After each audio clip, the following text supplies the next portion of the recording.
Have you ever felt like life is moving too fast and you're just trying to keep up? What if I told you there are 7 simple principles from Stoic philosophy that completely transformed my life in just one day? Sounds crazy, right? But trust me, these ancient wisdom-packed teachings gave me a fresh perspective and helped me tackle challenges with calm and confidence. In today's video, I'm sharing the 7 Stoic principles that changed everything for me and how they can help you too. Stick around because by the end of this video, you might just look at life in a whole new way. Number 1. Control what you can, ignore what you can't. In life, there is an overwhelming amount of things beyond our control, whether it's the weather, the actions of others, or the unpredictable course of events. Yet, the key to maintaining peace of mind and personal well-being lies in the ability to distinguish between what we can influence and what we cannot. The phrase "control what you can, ignore what you can't" embodies the essence of this mindset, providing a path to reduce stress, increase focus, and foster resilience. It encourages us to let go of the external factors that drain our energy and to invest that energy only into the aspects of our lives that are within our grasp. First and foremost, the concept of control is rooted in understanding the limits of our power. We often waste time and emotional energy fixating on circumstances that are entirely out of our hands, like global events, other people's opinions, or how our colleagues or loved ones behave. These are areas where no amount of effort on our part can bring about change. By focusing on these uncontrollable aspects, we can easily become frustrated, anxious, or even angry. However, recognizing that these things are beyond our reach allows us to accept them with peace and refocus on what we can change. For instance, while we can't control the weather, we can control how we respond to it by dressing appropriately or planning activities indoors if necessary. Equally important is understanding what we can control. The concept encourages us to focus on our actions, thoughts, and responses, things that, while they may sometimes feel elusive, remain within our sphere of influence. This may involve our approach to work, our attitude in difficult situations, or the way we treat others. By channeling our efforts toward these areas, we gain a sense of agency over our lives. For example, in stressful work environments, we may not be able to change the overall dynamics or company policy, but we can control our level of professionalism, our work ethic, and how we communicate with others. By adopting this proactive stance, we gain the power to influence outcomes even if in small ways. In addition, this mindset shifts our focus towards self-improvement and growth. When we accept that some things will always be out of our control, we free ourselves from unnecessary worry and frustration. We can then concentrate on the things that contribute to our personal development. Instead of lamenting missed opportunities or regretting past actions, we can focus on how we can prepare for the future. It's about taking responsibility for ourselves without being burdened by the weight of everything else. For instance, if you're training for a race and can't control the competition, the weather, or the terrain, you can control your own preparation, your mindset, and your effort. Furthermore, the idea of ignoring what you can't control doesn't imply apathy or resignation. Instead, it's a conscious choice to prioritize your mental and emotional resources on what matters most. When we ignore what we cannot control, we protect our peace. This might mean avoiding negative news cycles, disengaging from drama, or not dwelling on unhelpful thoughts. It's about setting boundaries, both external and internal, to create a space where we can thrive. Letting go of the need to control every outcome or reaction in our lives opens up room for more genuine engagement in the things that truly bring value to us. By embracing this principle, we can navigate life with more clarity, calm, and purpose. We stop being reactive and start being intentional, choosing where to direct our efforts and when to let go.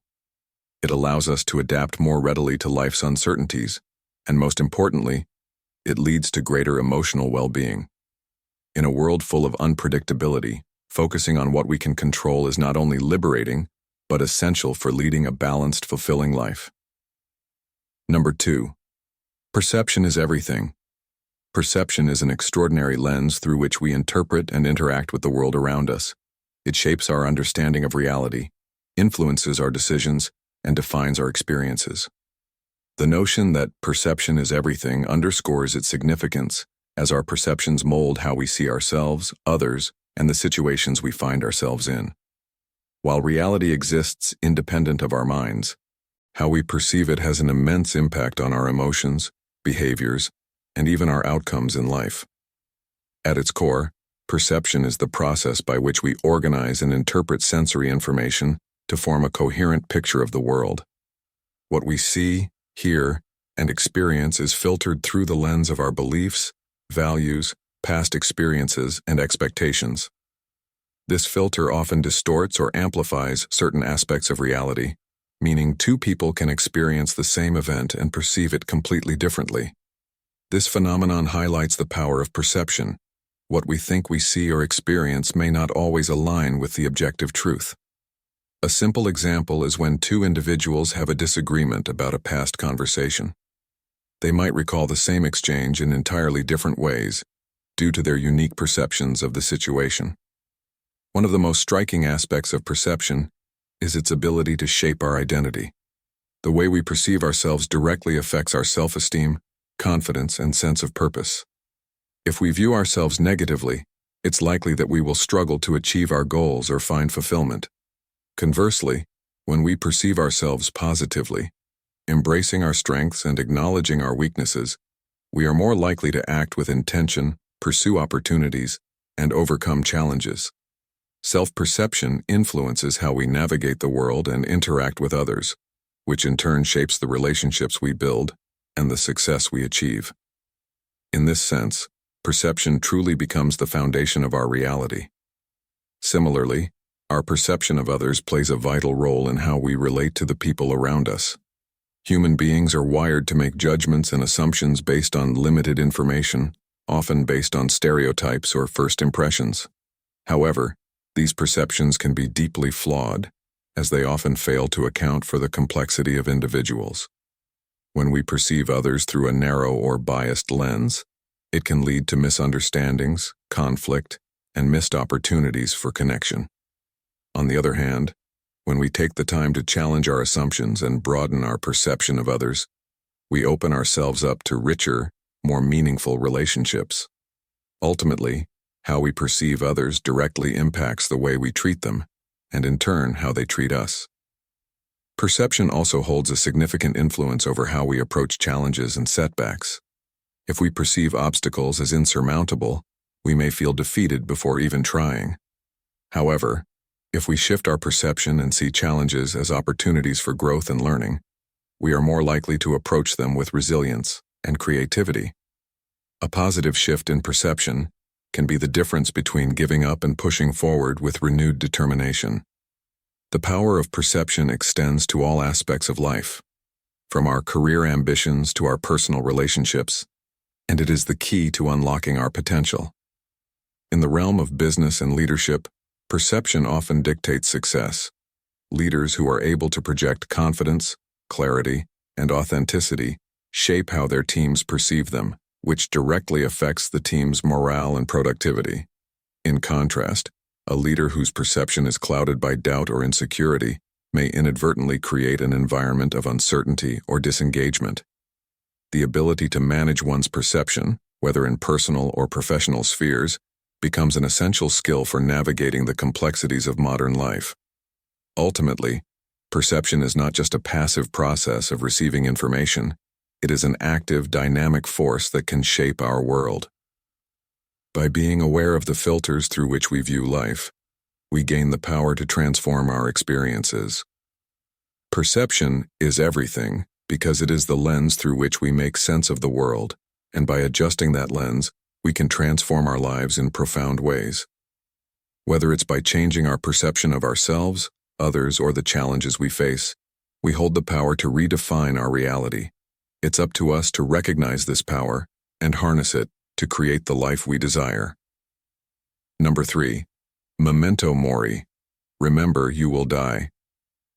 Memento mori, a Latin phrase meaning remember you will die, carries profound philosophical and existential significance. Rooted in the ancient traditions of Roman and medieval culture, this concept serves as a reminder of the inevitability of death, urging individuals to reflect on the fleeting nature of life and to live with awareness and purpose. The origins of memento mori can be traced back to early Roman times, where generals were accompanied by slaves who would whisper the phrase during triumphant parades, reminding them of their mortality even in moments of great success. This served not only as a humbling reminder, but also as a call to remain grounded despite life's temporary accolades. Throughout history, memento mori found expression in various forms of art, literature, and religious thought. In medieval Christian Europe, the phrase became a central theme in religious discourse and was often symbolized in visual art through skulls, decaying bodies, and hourglasses.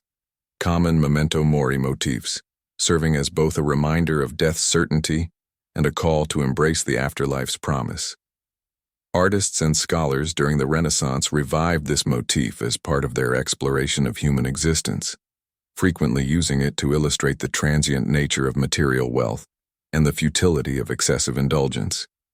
These visual representations encouraged people to focus on spiritual development, moral growth, and the pursuit of a virtuous life in preparation for the inevitable end.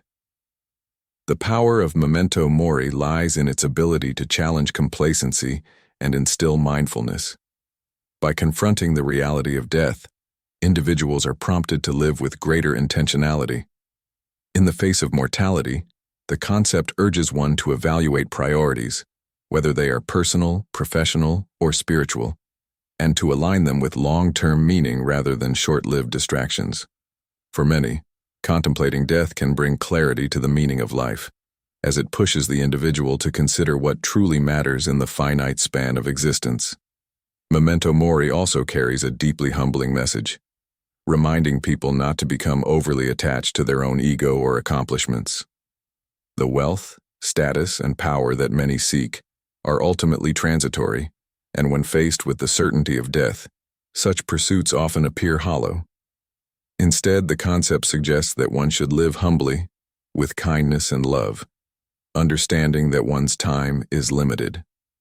The inevitability of death casts light on the inherent equality of all people, no matter their wealth, social standing, or achievements, since death is the one universal experience that no one can avoid. Moreover, the concept of memento mori encourages acceptance rather than fear of death. In Western cultures, where death is often seen as a taboo subject, memento mori offers a space to confront mortality head-on. This openness can be liberating, allowing individuals to cultivate a healthier relationship with death. By accepting that death is an unavoidable part of life, people are freed from its tyranny, allowing them to focus on living fully in the present moment. This shift in perspective can foster gratitude and appreciation for life's fleeting moments, ultimately enhancing the quality of one's existence. In modern times, memento mori has transcended its ancient origins and is embraced by various cultural movements, particularly in the realms of mindfulness and self-reflection. It encourages individuals to live authentically and to prioritize what truly matters in an age of distractions and superficial pursuits. The growing popularity of minimalism, for example, aligns with memento mori's emphasis on decluttering life, both physically and mentally, in order to focus on what brings genuine fulfillment. In conclusion, memento mori serves as a powerful philosophical tool for mindfulness, urging individuals to live with awareness of their mortality. By confronting the certainty of death, we are invited to live more intentionally, to reflect on what truly matters, and to embrace the beauty of life in all its impermanence. Whether through artistic expression, spiritual reflection, or modern mindfulness practices, the message of memento mori is timeless: to live fully, knowing that we all share the same fate, and to make the most of the time we have. Number 4, amor fati, love your fate. Amor fati, a Latin phrase meaning love of fate, invites us to embrace life's events, both the joyous and the painful, as part of a grand, meaningful whole. Derived from Stoic philosophy, amor fati is more than a passive acceptance of circumstances. It is an active, enthusiastic love for everything that happens in life. This concept encourages individuals to not only endure misfortune, but to welcome it as an essential part of their personal growth and journey. By doing so, it leads to a mindset where one finds peace and contentment in all aspects of life, recognizing that each moment, whether good or bad, contributes to a larger purpose. It's a rejection of regret, a refusal to wish for things to be different, and instead, an invitation to find beauty and strength in life as it is. The Stoic philosopher Friedrich Nietzsche famously incorporated amor fati into his writings, viewing it as an antidote to nihilism and despair. Nietzsche's version of the idea suggests that in order to achieve greatness, one must learn to love everything that happens to them, including suffering and hardship. He believed that embracing this mindset allows us to transcend the conventional limits of human understanding and perception. In essence, amor fati calls for an integration of all experiences, urging us to live life so fully that we would not wish to change even a single moment, because each one is an opportunity for growth, learning, and transformation. This philosophy emphasizes the importance of perspective. When faced with difficulty, it's natural to feel frustration, anger, or sorrow.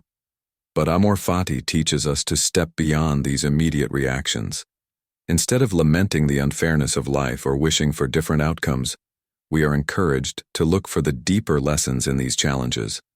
When we adopt this mindset, we begin to see how adversity can lead to self-discovery, resilience, and greater clarity. Rather than being a victim of circumstances, we become empowered participants in the narrative of our own lives. Moreover, amor fati invites us to free ourselves from the constant need to control every aspect of our existence. The desire for control can create anxiety as we try to manipulate and resist the unpredictable nature of life. By embracing amor fati, we learn to let go of the need for things to unfold in a particular way. We stop trying to force outcomes and instead trust that everything that happens is in alignment with a bigger picture we may not yet fully understand. This release of control allows for a sense of inner peace and calm, as we accept that life is as it should be. Living amor fati also encourages an appreciation for the present moment. By accepting fate and welcoming the ebb and flow of life, we are more likely to live fully in the now. We cease waiting for life to improve or for some future moment to bring happiness, understanding that joy can be found in the present, regardless of external circumstances. This acceptance allows us to truly live each moment with mindfulness and gratitude, recognizing that everything, even the most painful experiences, has something valuable to offer. In a world that often tells us to strive for perfection or to fix what's broken, amor fati offers a refreshing alternative. It invites us to step into the fullness of our own existence, to welcome both our triumphs and our struggles, and to understand that each moment, each twist of fate, is part of the rich tapestry of life. By loving our fate, we unlock a deeper sense of fulfillment and become truly alive, embracing not just the good, but the bad and the ugly as well, knowing that they are all part of the beautiful story we are writing. Number 5. Practice voluntary discomfort.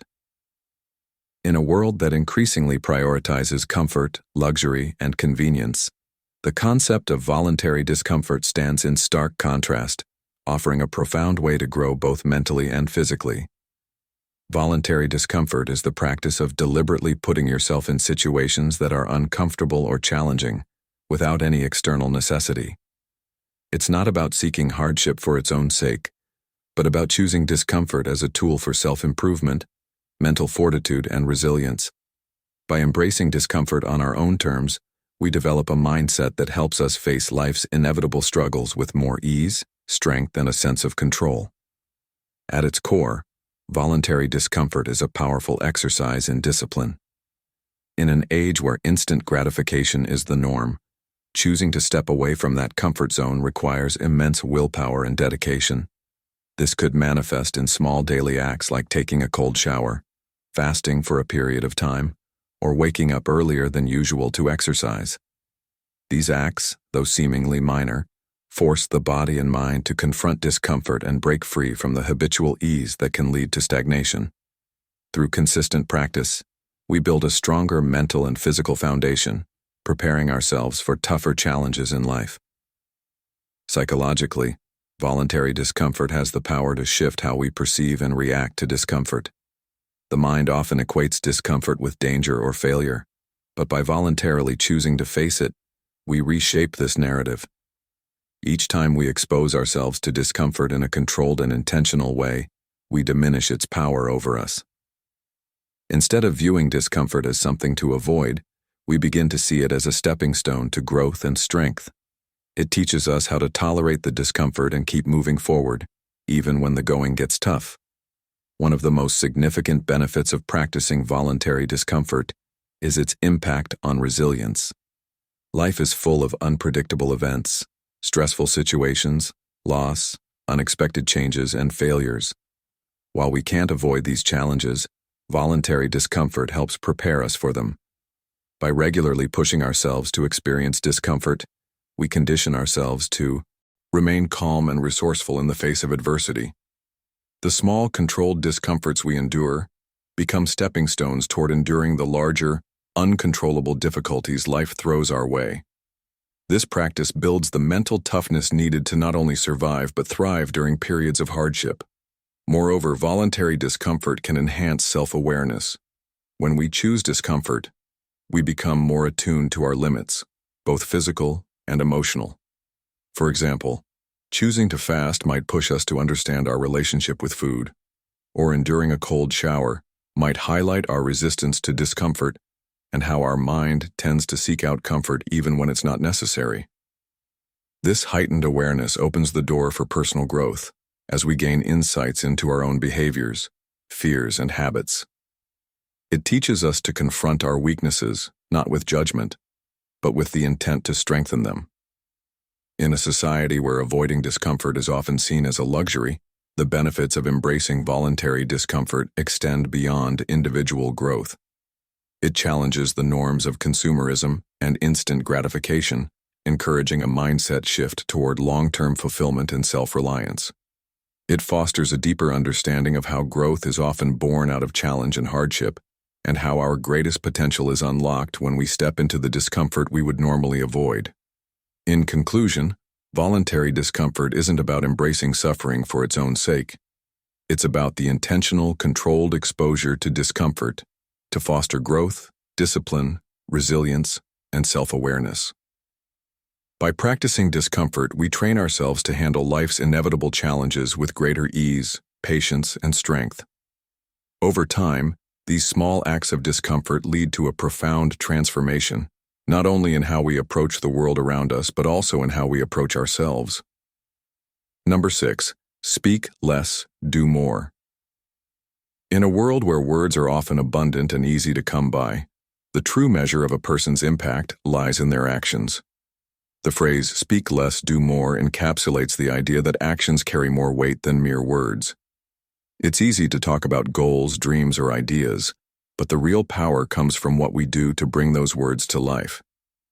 When we talk less and focus more on taking tangible steps, we can accomplish far more than we ever could by endlessly discussing our intentions. Words, while necessary for communication, can sometimes become a distraction from the actual work that needs to be done. In many cases, we may find ourselves caught in cycles of planning, thinking, or talking about what we want to achieve, without ever moving toward those goals. This is where the principle of speak less, do more serves as a powerful reminder. It encourages us to cut through the noise and focus on the actions that will lead to success. At the heart of this principle is the idea of efficiency.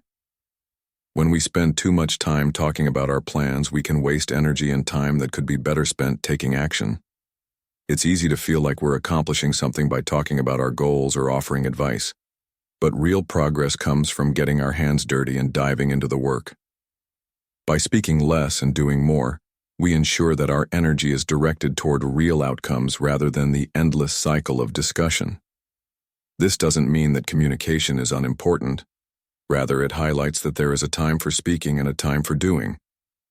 When we allow our actions to speak for themselves, they become the true reflection of our intentions, and the results will speak louder than any words could. Moreover, living by the principle of speak less, do more promotes a sense of accountability and discipline. It's easy to make excuses or get sidetracked when we're only talking about what we want to achieve. But once we take action, the responsibility becomes real. There's no room for procrastination or self-deception when we commit to doing the work. Each step we take brings us closer to our goal, and each action reinforces our dedication to success. This mindset encourages consistency and persistence, as we understand that the journey is made up of small, steady actions, not grand declarations. Over time, these actions compound, leading to real, lasting results. Additionally, this principle has a powerful effect on how others perceive us. People are naturally drawn to those who are known for their actions rather than their words. Those who speak less and do more build trust through their reliability. Their integrity shines through because their commitments are backed by real-world results. By showing, rather than telling, we inspire others to follow suit, creating a culture of action rather than empty promises. When we act on our words, we demonstrate not only our commitment to our own goals, but also our respect for others' time and energy. However, this doesn't mean that speaking has no place in our lives. Communication remains vital in the execution of any project or goal. It's the balance between speaking and doing that creates the most effective and impactful approach. When we choose to speak thoughtfully and purposefully, we ensure that our words align with our actions, making both more meaningful. The key is to be mindful of when and how we speak, ensuring that our words amplify, rather than dilute, the efforts we put into our actions. In conclusion, speak less, do more is not an argument against communication, but a call to prioritize action over talk. In a society where words are often used as substitutes for action, this principle serves as a reminder that it is the work we do that defines us. By focusing less on talking and more on doing, we not only create real change, but also build trust, credibility, and a sense of fulfillment that words alone cannot provide. Ultimately, our actions are what leave a lasting impression, and through them, we make our most powerful statements. Number 7. The obstacle is the way. The obstacle is the way is a powerful philosophy inspired by the ancient Stoic teachings of Marcus Aurelius, Epictetus, and Seneca. The core idea of this concept is simple yet profound. The challenges and obstacles we encounter in life are not roadblocks to our success or happiness, but rather they are the very means through which we achieve greatness. In fact, it is through overcoming these challenges that we can cultivate strength, resilience, and wisdom. The title, "The Obstacle is the Way," suggests that the difficulties we face in life aren't things to avoid or fear. They are the opportunities we need to transform our lives. This Stoic perspective teaches that life is not about avoiding obstacles but embracing them. When we encounter difficulty, we often experience frustration, resistance, and a desire to escape. However, according to the Stoics, such struggles offer us a chance to grow and become better versions of ourselves. They argue that our reaction to the obstacle, our mindset, and the choices we make in the face of adversity defines who we are and the quality of our life. By learning to view obstacles as opportunities, we begin to see life not as something happening to us but as something we can actively shape. One of the main principles of the obstacle is the way, is that we have control over how we respond to adversity. While we may not have control over external circumstances, we always have the power to control our reactions. This idea is rooted in the Stoic belief that we cannot control the world, but we can control our thoughts and actions within it. By changing the way we think about obstacles, we change the way we engage with the world. When faced with a challenge, instead of seeing it as a threat or setback, we can choose to see it as an opportunity to learn, grow, and improve. The book highlights real-life examples of individuals who have exemplified this mindset, turning their own obstacles into stepping stones to success. People like Thomas Edison, who faced failure after failure in his pursuit of inventing the light bulb, or Nelson Mandela, who turned his 27 years of imprisonment into a period of personal growth and political influence. Their ability to see obstacles as opportunities shaped their paths, and allowed them to accomplish remarkable things. These examples remind us that resilience and perseverance are not just passive responses, but active choices that can lead to profound personal transformation. The Stoic practice of turning obstacles into opportunities is also about detachment from the outcome. Often we become attached to a specific outcome or goal, and when things don't go as planned, we feel defeated. But the Stoic perspective encourages us to focus on the process, the effort, learning, and growth we experience along the way.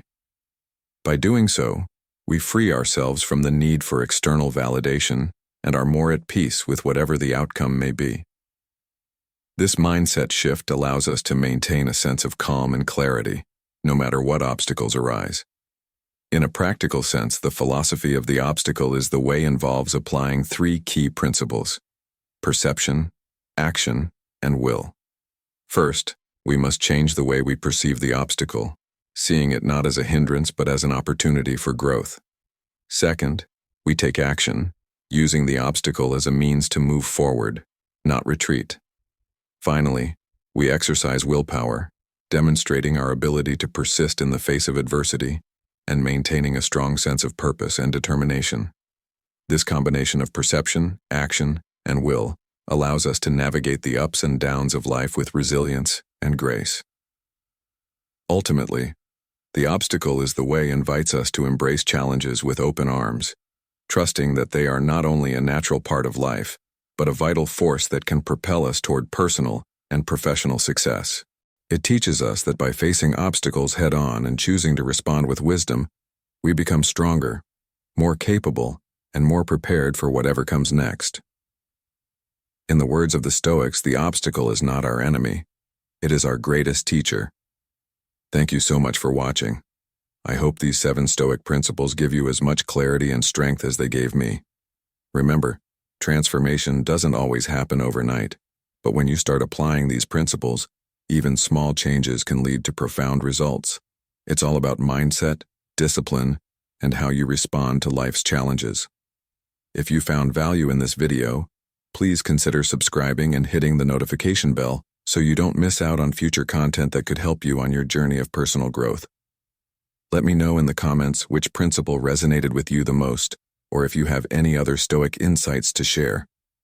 Until next time, keep practicing Stoicism and stay focused on your path to becoming the best version of yourself.